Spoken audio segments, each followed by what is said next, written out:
Welcome to Tombob Outdoors Friends in Wild Places. On this week's episode, we get the conclusion of how the waters of the Bennets branch of Sinnemahoning Creek are continuing to heal, as well as a bear of an interview with the Pennsylvania Game Commission. Stay tuned, we'll be right back.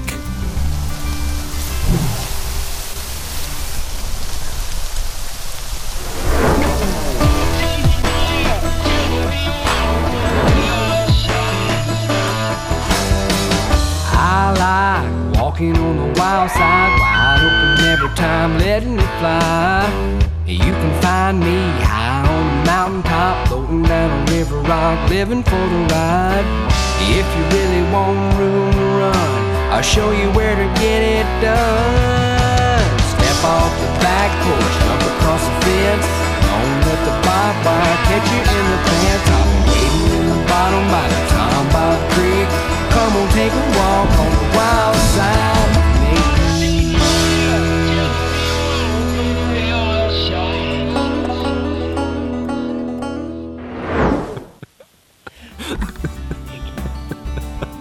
We pick up our story of the healing of Bennett's branch after all the initial tests to find the sources of pollution in the stream have been completed, and learning that it's the acidity of the water from the acid mine drainage that leaches borium and aluminum out of the soil, killing the life of the stream.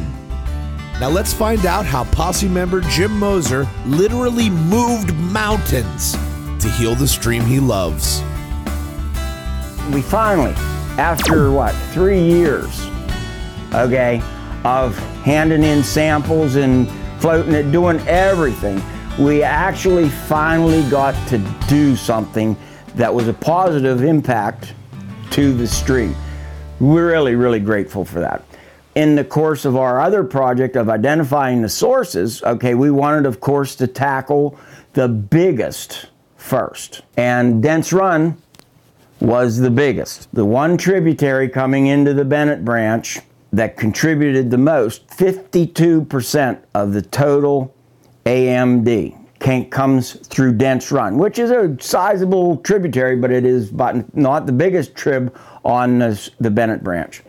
And up on Dents Run, there's one mountain, and in the day, there was deep mines all around that one mountain. There's coal in there.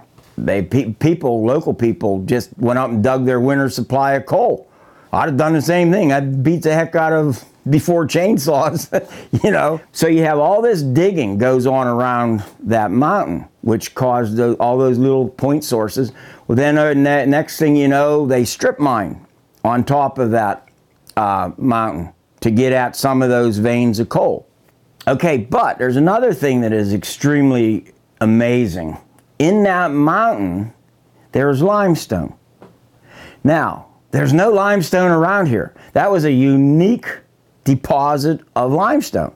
I don't know if it was a freshwater lake that grew lots of clams or what to make limestone, but it had limestone. Now, limestone being the key ingredient to cure acid mine drainage, the same as vinegar and baking soda. Vinegar being your acid, your baking soda neutralizes. Well, the alkalinity of the limestone neutralizes the acidity of the acid. So you mix those two together and you end up with water that isn't acidic. It's quite a balance to get it to happen, but it can happen. But this mountain that is our main source has the cure within it. It's amazing. It was just unbelievable. But you got to go through all of that mountain isn't just sitting there waiting for us to tear it apart and fix it. It's owned.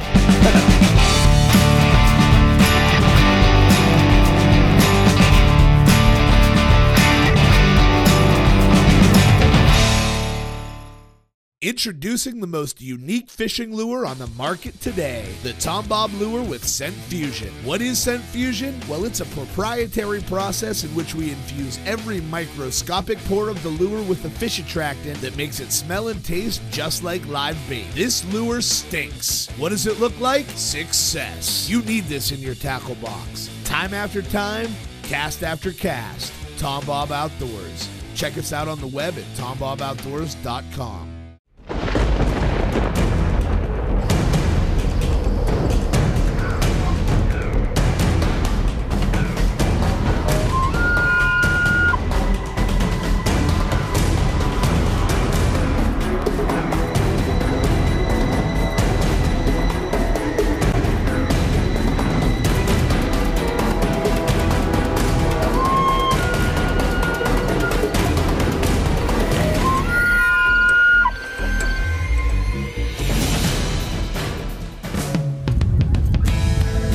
friends in wild places.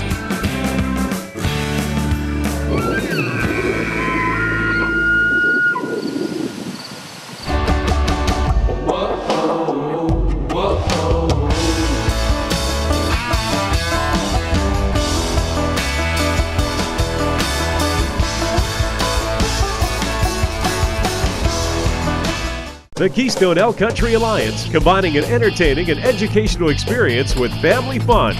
The leader in conservation education, improving habitat projects for elk and other wildlife in Pennsylvania's elk country.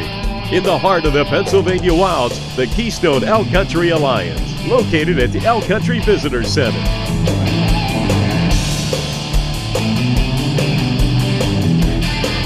To learn more, visit experienceelkcountry.com.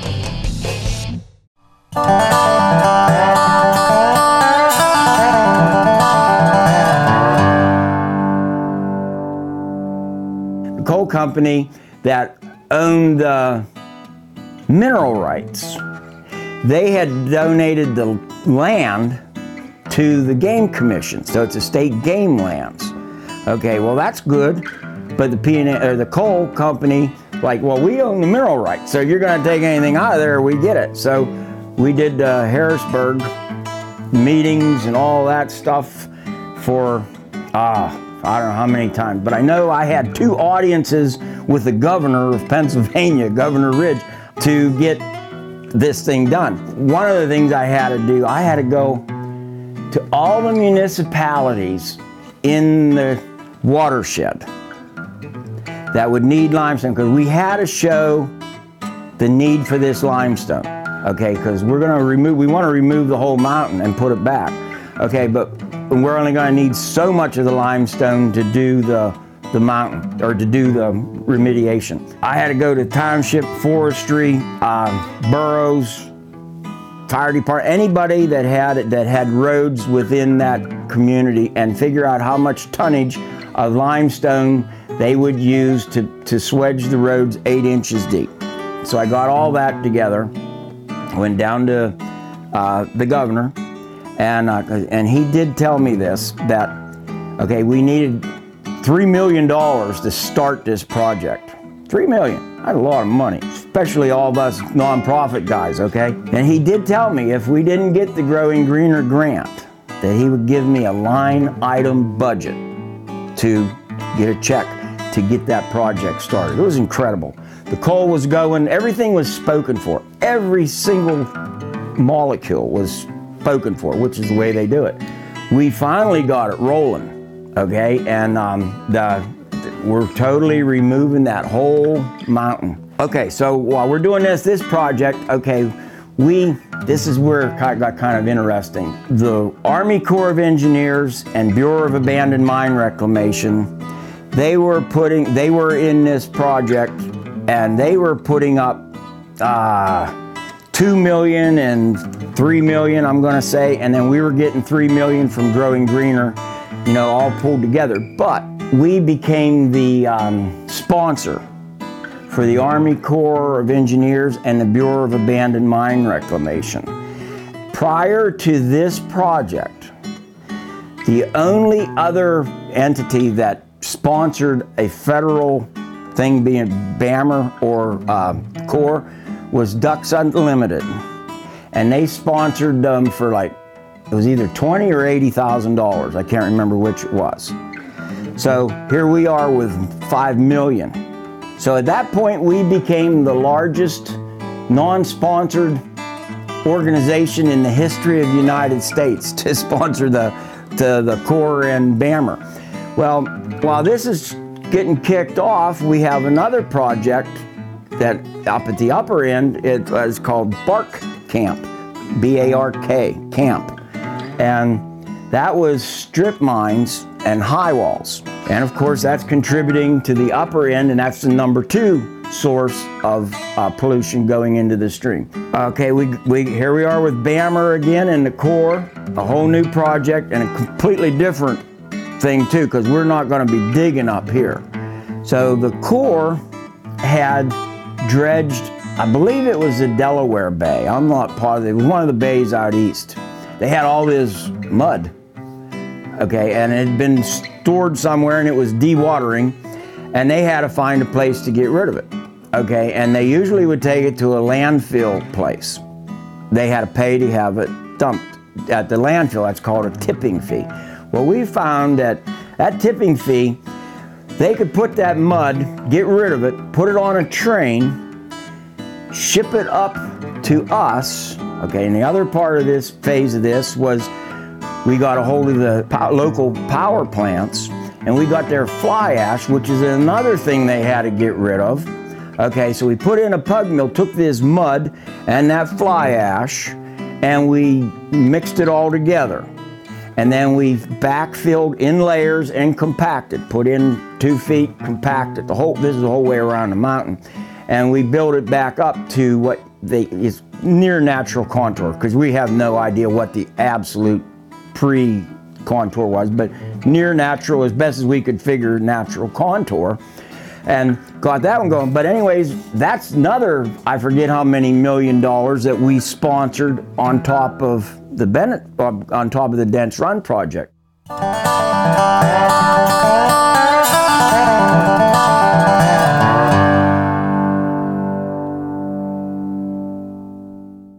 From medical industry projects to the home project, powder metal affects literally every area of your life.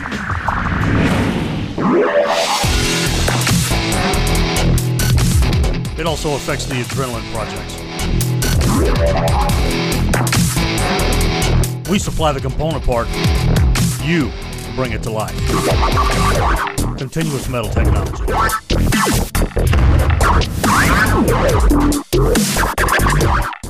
Looking for a great getaway spot to disconnect from this? Filled with adventure and thrills everywhere you look. Not to mention some of the most breathtaking scenery in our nation. Come relax and unwind with us at the Lakeview Store Cabins and RV Camping, located across from the Sinnemahoning State Park, smack dab in the heart of the Pennsylvania wilds, where you can stargaze here, kayak down there, visit the pristine state parks over there, jump on a horse and wagon ride in elk country, wet a line right here, and see all kinds of wildlife in between. Or just kick back and read a book fireside. It's all right here. Handy to Lakeview Store, Cabin Rentals, and RV Camping. And don't forget to pick up your Tombob Outdoors and Kika Partners and Conservation logo wear while you're in our area. Give us a call at 814-647-8657 and be sure to like us on Facebook. When it's time to perform, don't waste your opportunity. We are the science of performance. You won't truly understand ammo until you start making your own.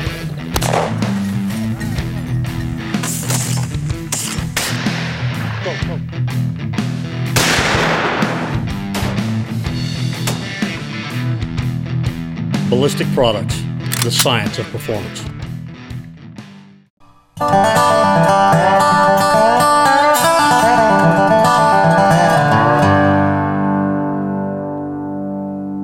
Then back to Dents Run, we got that project kicked off. We ultimately ended up completely removing that mountain. And then we had a crusher, would crush the limestone. That would mix back in with the backfill. As the mountain's put back together, there's limestone just mixed right in with that. And then the mountain's put back to near natural contour. We eliminated the coal seams, we eliminated the limestone. But it's still there mostly. So, and then we have like a giant French drain around the bottom of the mountain so that any water coming off got to go through a limestone perk. Then it goes out and then ultimately goes into Dents Run. And I was the president doing that, and we had a 4-year terms, and I had to go back to work, okay? But we got the stream kicked off, going. We got these 2 major projects done. And at that point, actually when they were done, the stream became viable, okay? Because there's enough other tributaries coming in that were diluting it so that the main sources were captured and corrected. Okay, so we have all these smaller tribs that are going. And at that point, is when I kind of had it's time for me to go back to work. And so I backed out of the watershed, and they continue to this day on projects, and they've tackled them. I need to find out what the last one, but I know they're on to the very last final little point sources. But they are stalking the Bennett branch in the upper end. They started stalking it 3-4 years ago. Thanks, Jim, for taking the time to share this inspiring story with us on how you helped save the Bennett's branch of Sinnemahoning. Now let's meet up with Wayne Hunt from the Pennsylvania Game Commission to learn a little bit more about the Pennsylvania black bear. My name is Wayne Hunt. I'm a wildlife conservation officer for the Pennsylvania Game Commission. I'm going to be processing a bear for you today, and I'm just going to explain the process of what we do when we process a bear. This bear I caught initially in 2013, and this will be the third time that I've captured this bear. This bear is a research bear. Once this bear is marked, it'll be marked until it shows up sometime as a mortality, whether it be a highway mortality or a hunter harvest. When the bear comes through the check station, his ear tags or her ear tags will be recorded, and we'll have the data on the first time that bear was captured and every time since, and what county it was trapped in, and what township, and its weight and general health all the way along the line. If I catch a sow, I'll put a radio transmitter collar on her, get a good fit, record all the data on her, what stage she is in with her yearlings, or whether or not she's going to have cubs of that year, and go from there.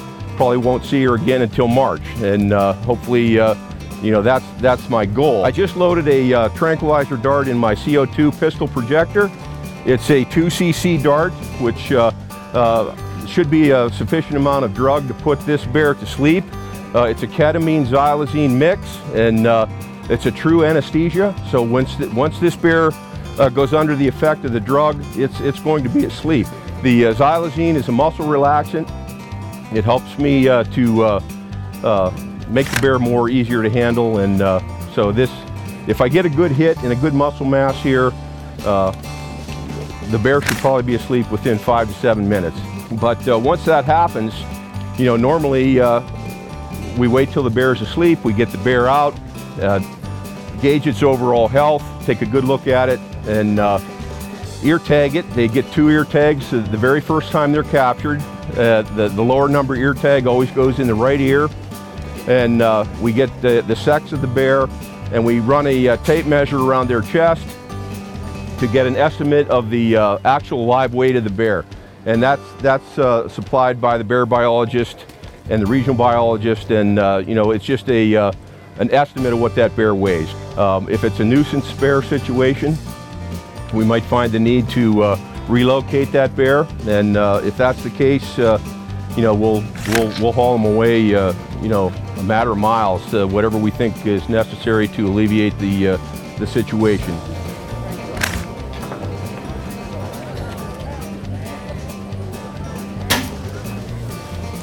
Okay, the dart went into the bear somewhere in the hind quarter, looks like the left hind quarter, and I marked the time here now at 11:30.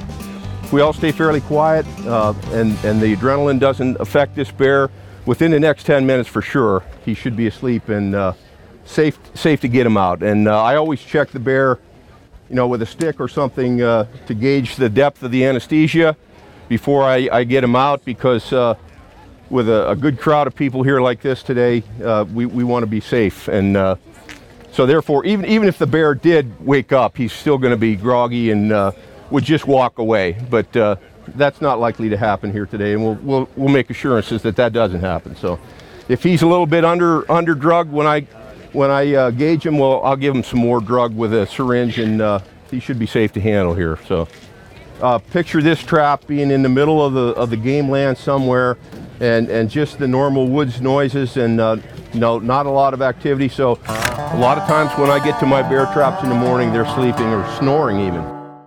Introducing the most unique fishing lure on the market today, the Tombob lure with scent fusion. What is scent fusion? Well, it's a proprietary process in which we infuse every microscopic pore of the lure with a fish attractant that makes it smell and taste just like live bait. This lure stinks. What does it look like? Success. You need this in your tackle box. Time after time, cast after cast. Tombob Outdoors. Check us out on the web at tomboboutdoors.com.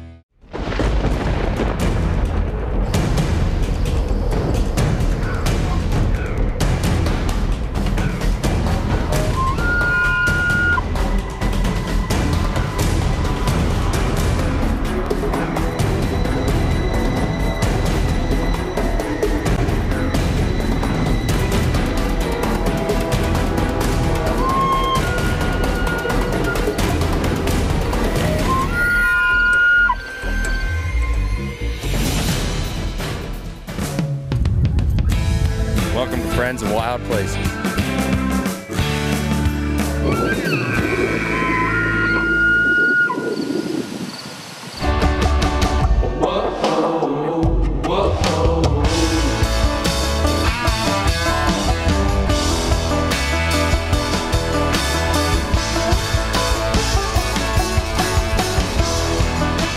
The Keystone Elk Country Alliance, combining an entertaining and educational experience with family fun.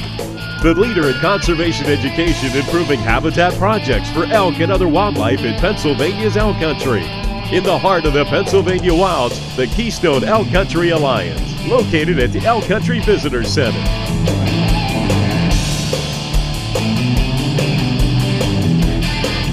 To learn more, visit experienceelkcountry.com. Here you can see what we see when we open up. If you look at the bottom of the trap here, you can see the blue tint to the shiny metal, which is normally shiny galvanized there. This guy's been feeding on a lot of berries, and you can see here the seeds of the berries in his scat, but it's a pretty much of a blue haze, and that's indicative of blackberries or blueberries, and you know, that's what he's up on the game lands for. He's a good bear. He's just he's feeding on the natural food sources. This is a what's called a gel collar pistol dart. It has a dual port injection. Not only does it inject the drug through this large port here, but it also has some ports on the side to help it keep from the dart from popping out. The gel collar is just a little jelly collar on the needle of the dart, and that helps to hold the bear, or the dart in the bear. As you saw, it took a little effort for me to pull that out. If for some reason the gel collar would stay in there, it just is absorbed by the system of the bears. Once this bear comes out, we'll look at over and check for any injuries. If there's any injuries on the bear, sometimes in the breeding season, I've had some male bears that are badly scarred, badly beat up, and so if there's any issues that I feel as though I can treat at the time, I'll treat those the bear with those issues then, and do the best I can to get him going again, you know, in a healthy situation once he leaves us. Normally, what we do now at this point is we have the bear out, properly tranquilized, safe to handle. We have these clip-on ear tags. Each bear that we handle, the first time we handle that bear, he gets an ear tag in each ear. Mark and I have placed this bear sternally. It's on its brisket. It's easiest for this bear to breathe that way. Both lungs can fill and empty at the same time equally, versus if it was laying on its side. We want to make this as expeditious as possible so that we alleviate any conditions of you know, heat stress or anything like that. These are the ear tag pliers that we pinch the ear tags in. The lower of the two numbers, they're sequential. The lower of the two numbers always goes in the right ear, and you can see how they just slip into the pliers. They pinch through the ears there, and they get a good hook on them, and they're in there usually until they get into a fight or something like that, and they may get their ear tag torn out by another male bear. So we're going to do a process of tattooing the right gum of this bear with the ear tag number on his right ear, and they'll have that forever. So if you would lose one or two tags, we can rely back on the tattoo. The survival mechanism for the sows, a sow will come in season every other year, and she'll actively kick her. She'll keep her cubs are born usually mid-February in the den. Think of yourself on the coldest night in February. These sow bears are out giving birth. They give birth to a cub. Usually 3 is the norm in Pennsylvania. And these cubs, when they're born, they can't see. They're about the size of a stick of butter, mostly hairless, and they stay with the mother there in the den until they can actively climb a tree or get away from a predator, and then she'll take them out on short walks. At that point, you know, they'll go out with their mother. They'll spend that entire summer with her. That fall, she'll den up again with those cubs with her in the den. That spring, she'll come back out and she'll be in season. So she'll run the cubs off, and will not have anything to do with them at that point. If they come around her again, she runs them off again. It's a violent thing, and she'll be in season. She'll be looking to breed with whatever boar bears will have her, and the sows have what's called delayed implantation, and they will carry fertilized eggs from up to 3 or 4 different bears, different male bears. Thank you very much, Wayne, for sharing that wealth of knowledge with us on the Pennsylvania black bear. You guys stay tuned, because next week we'll be back with another exciting adventure right here on Tombob Outdoors, Friends in Wild Places.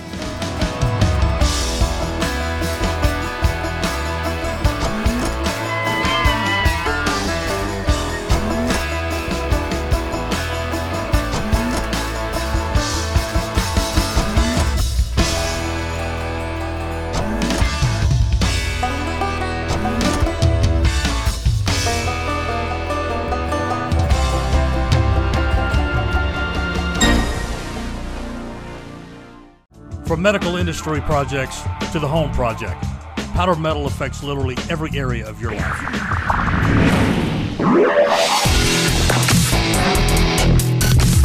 It also affects the adrenaline projects. We supply the component part, you bring it to life. Continuous Metal Technology.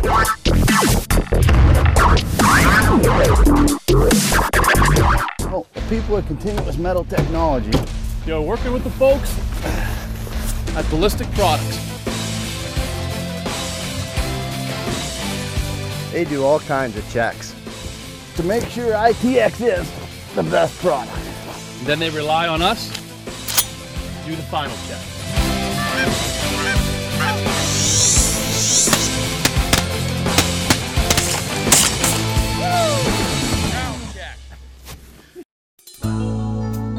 Images like these can make us feel powerless, but know there are people making a difference.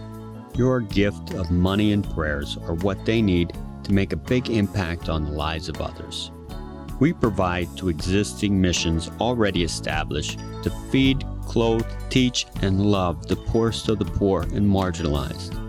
Give to Cross Catholic now by calling or visit us on the web. God bless.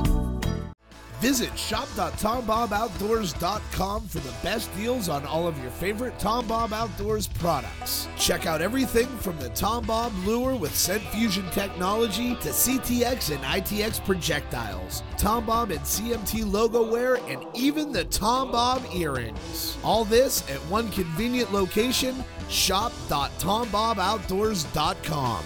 And don't forget to watch Friends in Wild Places Adventure Series on your favorite cable network.